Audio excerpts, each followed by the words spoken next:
दोस्तों नमस्कार। मैं आप लोगों के साथ रंजन सिंह। आज हम लोग बौद्ध धर्म का जो शेष बच गया था उस वीडियो को देखने का प्रयास करेंगे। और आज इस लेक्चर जो 10 से 15 मिनट का होगा उसमें हम लोग समाप्त कर देंगे बौद्ध धर्म को पूरी तरह से। चलिए तो बिना देरी किए वीडियो को स्टार्ट करते हैं। पहला इसमें जो हम लोग पढ़े हुए थे उससे आगे जो है कि प्रथम बौद्ध संगीति का आयोजन राजगीर में हुआ था और इसी में विनय पिटक जो कि उपाली के नेतृत्व में एवं सूत पिटक जो था वो आनंद के नेतृत्व में लिखे गए थे। तो ये बढ़िया यहाँ से क्वेश्चन सीधे पूछा जाता है कि विनय पिटक किसके नेतृत्व में रचित है। तो विनय पिटक को किसके नेतृत्व में लिखा गया था? तो उपाली। और ये इम्पोर्टेंट एक है सूत पिटक, चूँकि आनंद जो थे गौतम बुद्ध के प्रिय शिष्य में से एक थे और आनंद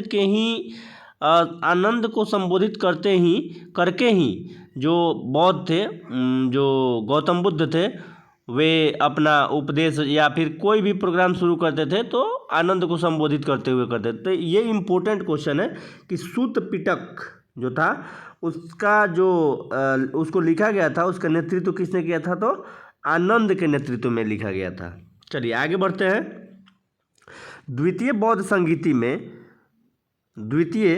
संगीति में कुछ भिक्षुओं ने संघ से अलग होकर के महासंघिक नामक संप्रदाय बनाया और अन्य जो थे वो थेरावादीन कहलाए। ठीक है, जो कुछ उसमें से बौद्ध धर्म में क्या हुआ कि द्वितीय जब बौद्ध संगीति हुआ था उसमें कुछ जो भिक्षु थे वो अलग हो गए और उन्होंने अपना एक अलग संप्रदाय बना दिया जिसका नाम था महासंधिक, और जो शेष जो बच गए उन्हें थेरावादीन कहा जाता है। ठीक है, आगे चलते हैं तृतीय बौद्ध संगीति। तो तृतीय बौद्ध संगीति में मोगलीपुत्र तिस्य ने अभिधम पिटक क्या हुआ कि इन्होंने उसका संकलन किया था। अभिधम पिटक जो बौद्ध धर्म के अगर पूछा जाए कि सबसे प्रथम पुस्तक या पवित्र पुस्तक तो पिटक होता है। पिटक अर्थात त्रिपिटक अर्थात तीनों पिटक, सूत पिटक, विनय पिटक और अभिधम पिटक।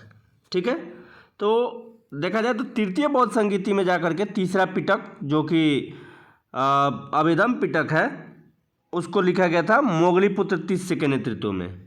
ठीक है, अभिधम्य पिटक का संकलन जो तिस्य है मोगलीपुत्र तिस्य उन्होंने किया था। ठीक है, चतुर्थ बौद्ध संगीति में बौद्ध धर्म हीनयान एवं महायान संप्रदाय में बट गए। तो अगर पूछा जाए कि बौद्ध धर्म का विभाजन किस संगीति में हुआ था तो जो बौद्ध धर्म का चौथा संगीति था कहाँ हुआ था आयोजित? तो ये कुंडल वन में आयोजित किया गया था। ठीक है, वहीं पे इसको ये दो भाग में बंट गए थे। चलिए बौद्ध साहित्य को देखते हैं। बौद्ध धर्म के सबसे प्राचीन ग्रंथ त्रिपिटक है।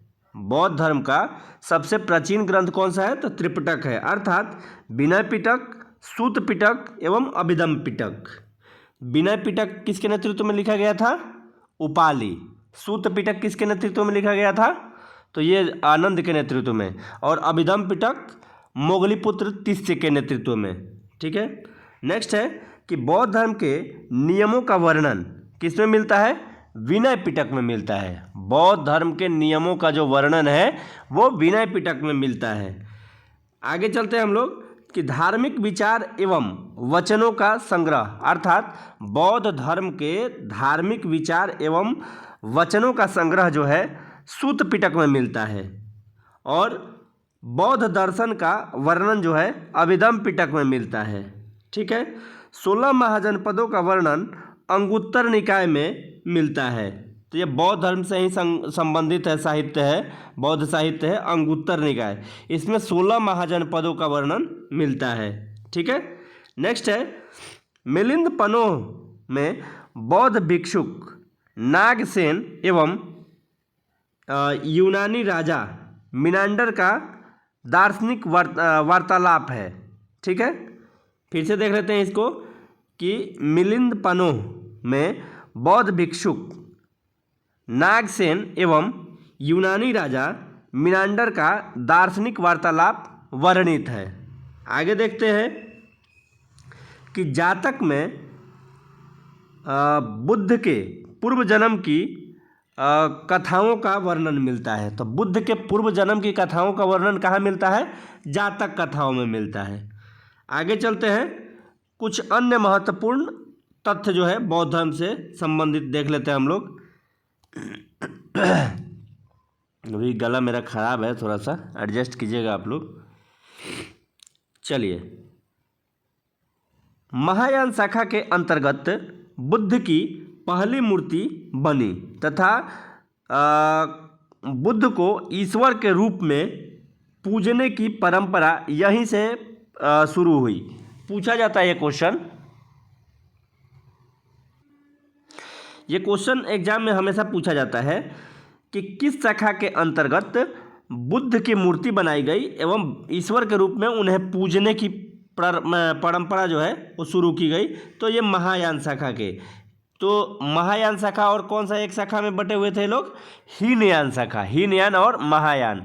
तो हीनयान और महायान अगर पूछा जाए कि किस संगति में बटे हुए थे लोग, तो बौद्ध धर्म के चौथे संगति में बटे हुए थे। आगे चलते हैं हम लोग।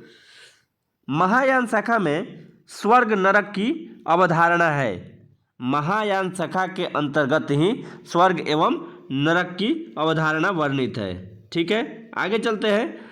बोधिसत्व की अवधारणा का विकास, बोधिसत्व की अवधारणा का विकास महायान शाखा से हुआ। ठीक है, कुल 4 बोधिसत्व वर्णित है, जैसे मंजूश्री, वज्रपाणि, पद्मपाणि तथा मैत्रेय। ये 4 बोधिसत्व वर्णित है। कहाँ पर?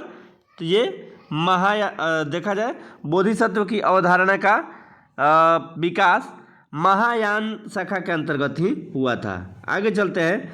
बंगाल के शैव वंशीय शासक शशांक ने बोधि वृक्ष को कटवा दिया था। ठीक है, आगे चलते हैं। बोधि वृक्ष अगर पूछा जाए कि अपने किस पीढ़ी का है, तो ये 5वीं पीढ़ी का है। ठीक है, कनिष्क हर्षवर्धन महायान शाखा के पोषक शासक थे। अगर पूछा जाए कि महायान शाखा का पोषक कौन माने जाते हैं यानी संरक्षक, तो कनिष्क और हर्षवर्धन नाम के 2 ये जो महान राजा हुए, उन्होंने इसका पोषण किया था। महायान शाखा के अंतर्गत माध्यमिक एवं विज्ञानवाद शामिल है। आगे चलते हैं। वैभाषिक एवं सौक्रांतिक हीनयान शाखा के 2 भाग हैं। ठीक है, कुछ अन्य महत्वपूर्ण जो संप्रदाय हैं उनको देख लेते हैं हम लोग। यहाँ से एक क्वेश्चन पूछा जाता है, अक्सर ये क्वेश्चन पूछा जाता है कि आजीवक संप्रदाय के प्रवर्तक कौन है? तो मखली घोषाल। ठीक है, ये अक्सर क्वेश्चन देखने को मिल जाता है। दूसरा है नित्यवादी। तो नित्यवादी का अगर पूछा जाए तो पुगुद कश्यप हैं। ठीक है, संदेहवादी कौन है? संजय बेलटपुत्र। ठीक है, अगला आ जाता है आपका अक्रियावादी के पूरन कश्यप। ठीक है, भौतिकवादी, तो भौतिकवादी के हो जाएंगे अजीत केशकाम्बलिक। ठीक है, तो आज का ये जो वीडियो है यहीं पे बौद्ध धर्म पूरी तरह से समाप्त हुआ। जो एग्जाम ओरिएंटेड क्वेश्चन यहाँ से पूछे जाते हैं, और बाद बाकी पढ़ने के लिए तो इसमें बहुत कुछ है, लेकिन एग्ज़ाम के पॉइंट ऑफ व्यू से ये बहुत ही इम्पोर्टेंट लाइन है। ठीक है, और आप लोग को अगर ये वीडियो पसंद आए तो लाइक, शेयर और सब्सक्राइब करना ना भूलें। Thank you for watching this video.